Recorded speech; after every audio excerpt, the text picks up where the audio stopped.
युद्ध में एक हफ्ता बहुत लंबा होता है, कुछ भी हो सकता है।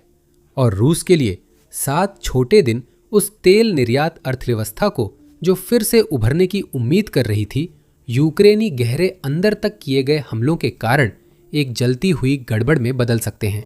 बिल्कुल यही तो हुआ है, क्योंकि रूस को 7 दिनों तक नर्क झेलने के लिए मजबूर होना पड़ा है, जिसने उसकी सारी चीजें छीन ली है। यूक्रेन ने एक हफ्ते में वो कर दिखाया जो सालों के प्रतिबंध नहीं कर पाए। अब रूस सिर्फ तबाही के मलबे को ही खंगाल सकता है। सबसे पहले हम आपको 31 मार्च पर ले चलते हैं। उसी दिन ये खबर आई थी कि यूक्रेन ने रूस के महत्वपूर्ण बाल्टिक सागर बंदरगाह उस्तलुगा पर गहरा हमला किया है।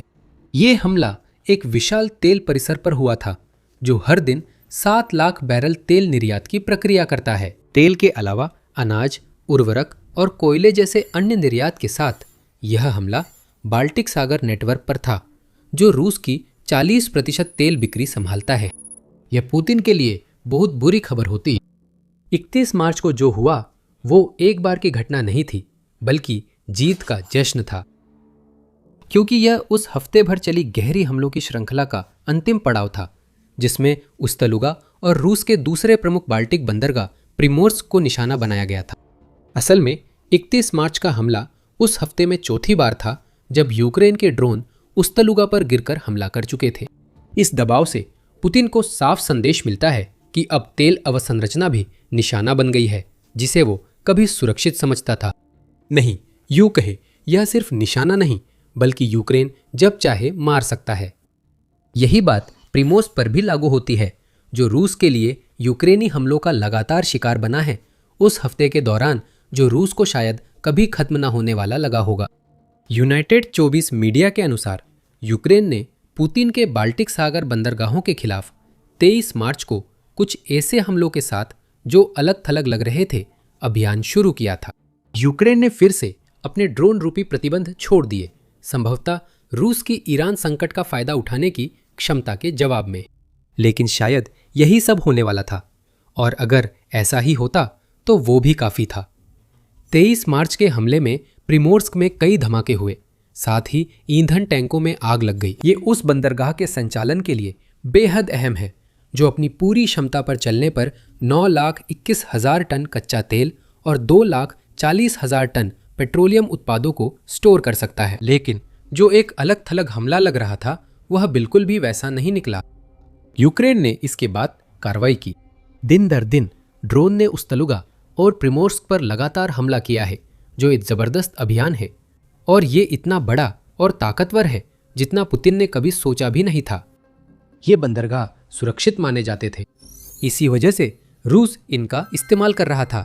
लेकिन यूक्रेन के ड्रोन सैकड़ों मील का सफर तय कर रहे हैं, वायु रक्षा प्रणालियों को चकमा दे रहे हैं, या फिर उनका सामना ही नहीं कर रहे हैं, ताकि यूक्रेन की जमीन पर हमला करने का आदेश देने वाले उस क्रूर नेता के लिए 7 दिन का दुख पैदा कर सके। उस भयानक हफ्ते के बाद रूस को सच्चाई का सामना करना होगा। उस्तलुगा और प्रिमोर्स्क में सब कुछ जल रहा है, नतीजे सब बयां कर रहे हैं। 29 मार्च के हमले में उस्तलुगा के 3 ईंधन टैंकर नष्ट हुए थे।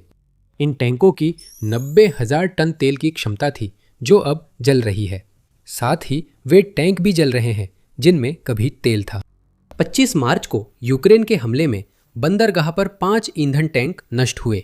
1,50,000 टन ईंधन जल गया, और बंदरगाह पर खड़े शैडो फ्लीट के 3 टैंकरों पर भी हमला हुआ। प्रिमोर्स्क में भी यही नुकसान हुआ, जिससे रूस को पिछले हफ्ते कई बार तेल लोडिंग रोकनी पड़ी। जैसे ही वह आग बुझाता है, नुकसान का आकलन करता है और इस हकीकत से जूझता है कि अपने नष्ट हुए बंदरगाहों को पहले जैसी क्षमता के करीब लाने के लिए हफ्तों नहीं तो महीनों तक मरम्मत की जरूरत पड़ेगी। मरम्मत शुरू हो भी जाए तो रूस जानता है कि यूक्रेन फिर उन बंदरगाहों को निशाना बना सकता है। नरक के उन 7 दिनों में उन्हें कोई नहीं रोक सका, और रूस आगे भी हमलों के खिलाफ शायद कुछ न कर सके। शैडो फ्लीट, टैंकरों का चलना या न चलना बहुत कुछ दर्शाता है। 23 से 31 मार्च के बीच प्रिमोर्स्क में सिर्फ 4 टैंकर लोड हुए। आमतौर पर यह संख्या 10 होती है। यूक्रेन ने टैंकर लोडिंग की मात्रा में 60% की कटौती कर दी। उस्तलुगा में आमतौर पर 8 की जगह सिर्फ 2 ही टैंकर लोड हुए, जिससे 80% गिरावट आती थी। कम टैंकर लोड होने का मतलब कम तेल बिकना है। हर दिन निर्यात होने वाले औसतन 4.1 मिलियन बैरल से रूस की तेल बिक्री गिरकर सिर्फ 2.3 मिलियन बैरल रह गई है। यानी हर दिन 1.8 मिलियन बैरल तेल नहीं बिक रहा है, जबकि रूस ऑपरेशन एपिक फ्यूरी के बाद आसमान छूती तेल कीमतों का फायदा उठाने की कोशिश कर रहा है। कम बैरल बिकने से रूस के तेल उद्योग को कम राजस्व मिल रहा है। 31 मार्च की यूनाइटेड 44 मीडिया रिपोर्ट में यह विस्तार से बताया गया है। रूस के यूराल्स क्रूड की औसत कीमत $11.30 बढ़कर ईरान में युद्ध के चलते $73.24 प्रति बैरल के उच्चतम स्तर पर पहुंच गई है। हालांकि तेज बढ़ोतरी के बावजूद रूस ने यूक्रेन के ड्रोन हमलों जैसे प्रतिबंधों के कारण 29 मार्च को खत्म सप्ताह में सिर्फ $1.44 अरब कमाए। पिछले हफ्ते रूस की तेल कंपनियों ने $2.45 अरब कमाए, जिसमें $1 अरब से ज्यादा की आय पर क्रेमलिन युद्ध के लिए टैक्स नहीं लगा सकता। यही पूरी बात है। रूस को लगा था कि युद्ध में उसे आर्थिक सहारा मिल गया है, क्योंकि पश्चिमी प्रतिबंधों की विफलता और तेजी से बढ़ती तेल कीमतों के कारण वो तेल से अरबों डॉलर की अतिरिक्त कमाई कर सकेगा। और फिर कुछ बदल गया। यूक्रेन ने अपने ड्रोन से निशाना साधा और बार बार ठिकानों पर हमला किया। अब रूस जिस मौके का फायदा उठाना चाहता था, वह यूक्रेन द्वारा बाल्टिक बंदरगाहों पर बरसाई आग से जल रही है। सिर्फ 7 दिन में यूक्रेन ने वो कर दिखाया जो सालों में प्रतिबंध नहीं कर सके। इसने रूसी अर्थव्यवस्था को थोड़ी सी उम्मीद के बावजूद तेजी से बर्बादी की ओर धकेल दिया है। हम रूस की आर्थिक समस्याओं पर बाद में चर्चा करेंगे। पहले उन प्रतिबंधों की विफलताओं पर ध्यान दें जिनके जवाब में यूक्रेन ने हफ्ते भर रूस के ऊर्जा निर्यात को लगातार कमजोर किया है। ये कहना गलत होगा कि पश्चिमी प्रतिबंध रूसी युद्ध मशीन पर पूरी तरह नाकाम रहे हैं। इन्होंने पुतिन की युद्ध क्षमता कुछ कम की है, जैसा इकोनॉमिक्स ऑब्जर्वेटरी ने कहा। पश्चिमी प्रतिबंधों के चलते रूस को पुतिन के आक्रमण की शुरुआत से अगस्त 2025 तक करीब $100 अरब का नुकसान हुआ, जो अब सैनिकों के वेतन या यूक्रेन युद्ध के उपकरण में नहीं लगाया जा सकता। यह एक अच्छा परिणाम है, इसमें कोई शक नहीं है। हालांकि समस्या इस बात में है कि 3 साल से थोड़े अधिक समय में $100 अरब की राशि भी उस पैसे की तुलना में बहुत कम है जो रूस अब भी तेल और गैस की बिक्री से कमा पा रहा है। सिर्फ 2024 में ही ऑब्जर्वेटरी बताती है रूस ने अपनी तेल और गैस की निर्यात से $235 अरब कमाए हैं। ये सब प्रतिबंधों के बावजूद हुआ।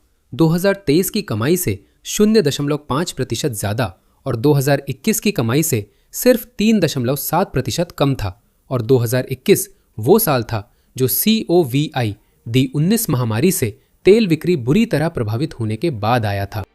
ये वे व्यापक परिणाम नहीं हैं जो यूक्रेन को प्रतिबंधों से देखने की जरूरत थी, और इसका नतीजा ये हुआ है कि पुतिन को यूक्रेन पर अपने आक्रमण के लिए जितना पैसा होना चाहिए था उससे कहीं ज्यादा पैसा मिल गया।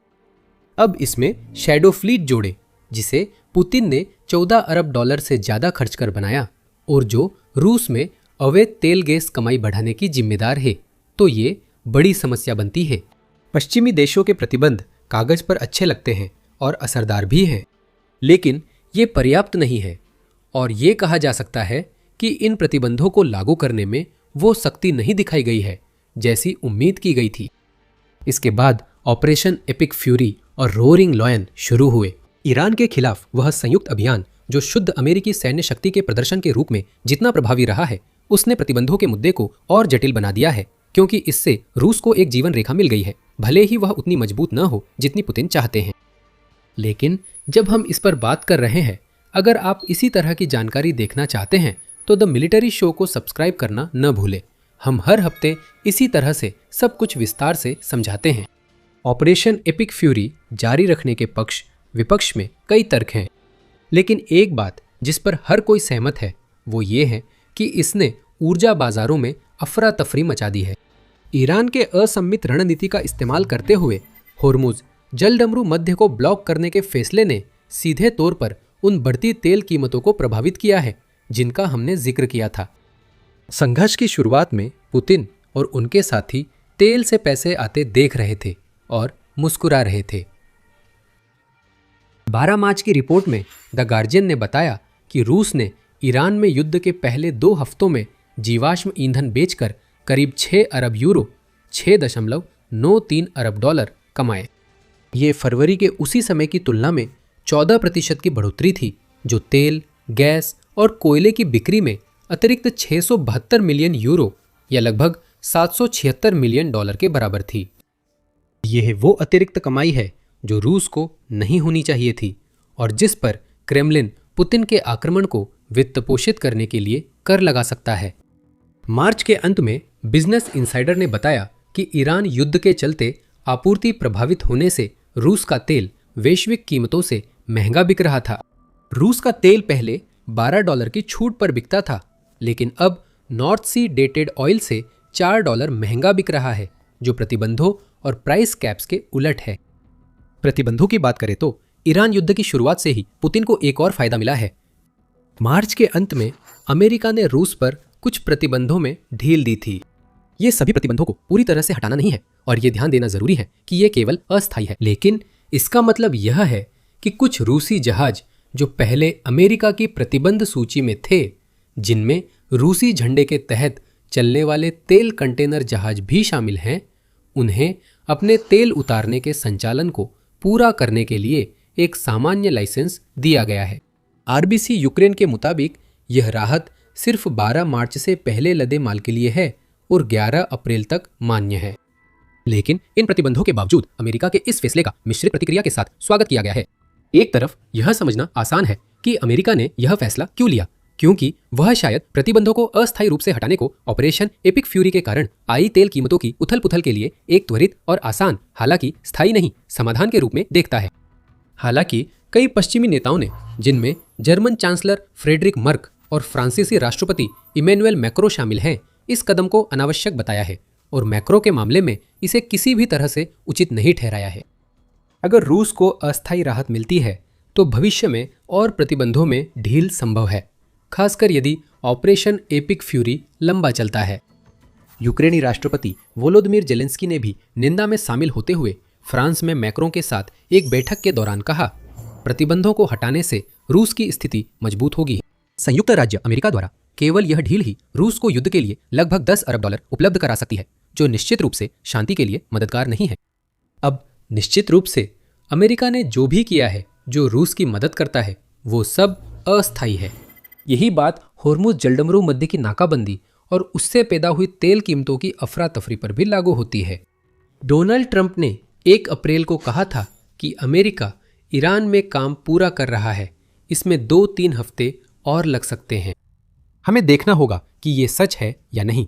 अगर हाँ, तो रूस को फायदा देने वाली अफरा तफरी अब खत्म होती दिख रही है, लेकिन यूक्रेन के लिए रूस को थोड़ा सा भी फायदा बहुत है। पिछली पाबंदियों के खराब लागू होने और ऑपरेशन एपिक फ्यूरी की घटनाओं के कारण यूक्रेन ने पुतिन को और पैसा कमाने देने के बजाय दूसरा रास्ता चुना। अगर पारंपरिक पाबंदियां असरदार नहीं हैं, तो 1 हफ्ते की हवाई पाबंदियां असर करेंगी। इसी वजह से हम फिर उस्तलुगा, प्रिमोर्स्क और बाल्टिक सागर के जरिए रूस की पूरी तेल आपूर्ति रेखा पर आते हैं। साथ ही एक और चीज़ है जिसे हमें अभी कवर करना बाकी है, तो आखिर तक हमारे साथ बने रहे ताकि आप जान सके कि वो क्या है। बाल्टिक मोर्चे पर हमने 7 दिनों की तबाही के त्वरित प्रभाव दर्शाते कई आंकड़े साझा किए हैं। आइए देखें यूक्रेन ने समग्र रूप से क्या हासिल किया। अटलांटिक काउंसिल के मुताबिक यूक्रेन जिन 2 बाल्टिक बंदरगाहों पर 7 दिन से हमला कर रहा है, वे रूस की 40% निर्यात क्षमता संभालते हैं। ये बड़ा आंकड़ा है और उस क्षमता पर यूक्रेन के हमले रूस में और बाहर चिंता बढ़ा रहे हैं। तेल और गैस उद्योग विश्लेषक बोरिस एहरेनस्टीन ने कहा कि इस हफ्ते की घटनाएं 2022 में पुतिन के आक्रमण के बाद से रूसी तेल निर्यात के लिए सबसे बड़ा खतरा है। उस खतरे को और बढ़ाया जा सकता है। यूक्रेन ने स्पष्ट रूप से बाल्टिक बंदरगाहों तक रास्ते बना लिए हैं और रूस को अब उन पर प्रतिक्रिया देने के लिए 1 हफ्ते से ज़्यादा का समय मिल चुका है, लेकिन उसने कोई प्रतिक्रिया नहीं दी है। ये हमले इस बात का भी सबूत है, अगर और सबूत की ज़रूरत हो, कि यूक्रेन ने अपनी लंबी दूरी तक हमला करने की क्षमता इतनी बढ़ा ली है कि वो रूस के लिए बेहद महत्वपूर्ण बड़ी संख्या में लक्ष्यों को निशाना बना सकता है। ये संकेत है जिन पर पुतिन को ध्यान देना होगा, क्योंकि यूक्रेन बार बार रूस के बाल्टिक बंदरगाहों पर हमला कर रहा है, जिससे वे यूक्रेन युद्ध तक बंद रह सकते हैं यदि यूक्रेन फ्लाइंग पाबंदियां जारी रखता है। आइए रूस द्वारा ऑपरेशन एपिक फ्यूरी के पहले 2 हफ्तों में तेल बिक्री की शुरुआती सफलता देखें। द गार्जियन की रिपोर्ट के अनुसार रूस ने युद्ध के पहले 2 हफ्तों में $6.93 अरब कमाए थे। बाल्टिक बंदरगाहों को यूक्रेन ने पूरी तरह से बंद नहीं किया है, लेकिन वे धीरे धीरे पूरी तरह बंद होने के करीब पहुंच रहे हैं। अगर ऐसा होता है तो 2 हफ्ते में $6.93 अरब घटकर $4.158 अरब रह जाएगा, क्योंकि रूस अपनी 40% निर्यात क्षमता खो देगा। आइए इसमें वो $235 अरब की रकम भी जोड़ ले जिसका हमने पहले जिक्र किया था, जो रूस की 2024 की तेल और गैस से होने वाली आय थी। जब रूस की 40% निर्यात क्षमता बंद हो जाती है तो यह घटकर $141 अरब रह जाती है। हम यहाँ जो बात कह रहे हैं वो ये है कि यूक्रेन के लगाए गए हवाई प्रतिबंधों ने दिखा दिया है कि रूसी अर्थव्यवस्था पर सिर्फ 1 हफ्ते में भी भारी असर डाला जा सकता है। सोचिए, अगर यूक्रेन को 1 महीने या 1 साल तक हमले करने का मौका मिले तो वह क्या हासिल कर सकता है। बाल्टिक बंदरगाहों को एक ऐसे खतरनाक क्षेत्र में बदला जा सकता है जहां कोई भी टैंकर कप्तान होशो हवास में वहां जाना नहीं चाहेगा। इससे पुतिन के युद्ध कोष से अरबों डॉलर निकल सकते हैं और यूक्रेन के लिए ये और भी बेहतर हो जाता है।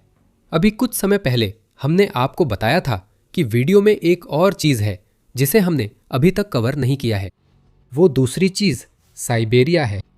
अगर पुतिन को लगता है कि रूस के बाल्टिक बंदरगाहों में हो रही घटनाएं समस्या है, तो यूक्रेन द्वारा रूस की अर्थव्यवस्था को पंगु करने की योजना जानकर वे और नाराज होंगे। यूनाइटेड 24 मीडिया के पास पूरी जानकारी है, क्योंकि यह बताता है कि उस्तलुगा और प्रिमोर्स्क साइबेरियाई तेल आपूर्ति श्रृंखला में हैं, जिसमें द्रुज़बा पाइपलाइन और 2 रिफाइनरी किरोशिनेव्दा ओर्गसिंथेस और यारोस्लाव शामिल है।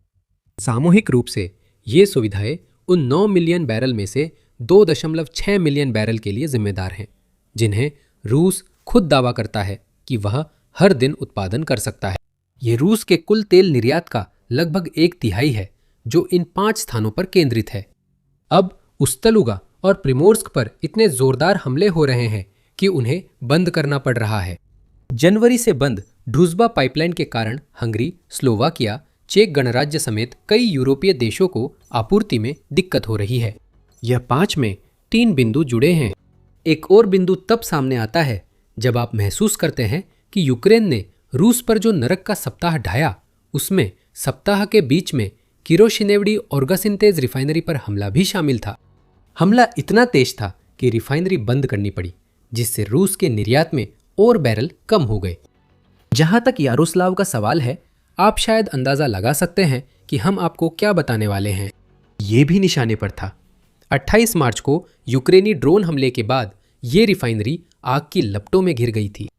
कड़ियां लगातार जुड़ रही है, जबकि उस्तलुगा और प्रिमोर्स्क सारी सुर्खियां बटोर रहे हैं, और सही भी है। इन स्पष्ट समस्याओं के पीछे रूस के लिए असली खतरा ये है कि यूक्रेन पूरी साइबेरियाई तेल आपूर्ति श्रृंखला को ध्वस्त कर रहा है। ये धीरे धीरे ढहता गया।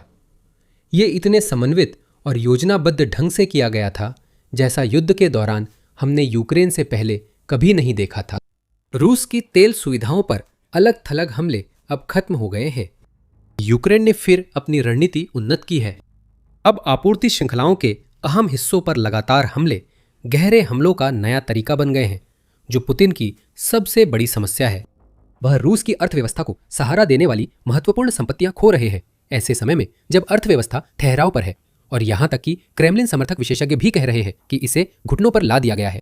रूस का केंद्रीय bank, higher school of economics और centre for macro economic analysis and short term forecasting बताते हैं कि रूसी अर्थव्यवस्था नवंबर 2025 से मंदी में है, और यहां से हालात और भी खराब ही होते जाएंगे।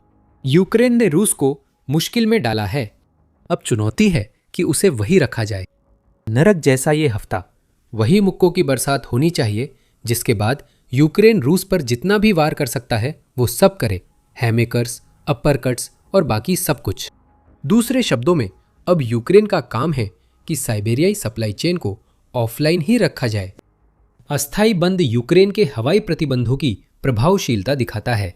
अगर यूक्रेन ऐसे ही चला तो ऑपरेशन एपिक फ्यूरी खत्म हो जाएगा। रूस की बुनियादी ढांचा बहाली मुश्किल होगी और यूक्रेन हमलों में उसका नुकसान अरबों से बढ़कर दसियों अरब हो जाएगा। इससे पुतिन पर इतना दबाव आ सकता है कि वे अपने आक्रमण को खत्म करने को मजबूर हो जाएं। और जब रूस अपने जख्मों को भरने की कोशिश कर रहा है, जिन्हें नरक जैसे उस हफ्ते के बाद भी यूक्रेन फिर से कुरेदने पर आमादा दिखता है, यूक्रेन लगातार और मजबूत होता जा रहा है। मध्य पूर्व में ऐसे समझौते हो रहे हैं जो यूक्रेन के वित्तीय और युद्ध संबंधी भविष्य को लंबे समय तक सुरक्षित कर सकते हैं। और ये सब इसलिए हो रहा है क्योंकि यूक्रेन ने रूस के खिलाफ अपनी लड़ाई में जो सबक सीखे हैं, उन्हीं की वजह से ये संभव हो पाया है। क्या आप और जानना चाहते हैं? जाने कैसे ईरान का युद्ध यूक्रेन को मध्य पूर्व में एक अहम खिलाड़ी बना रहा है। हमारे वीडियो में देखें। अगर आपको वीडियो पसंद आया हो तो द मिलिट्री शो को सब्सक्राइब करें ताकि आप रूस के खिलाफ यूक्रेन के दूरगामी हमलों का अभियान का आगे विश्लेषण देख सकें। देखने के लिए धन्यवाद।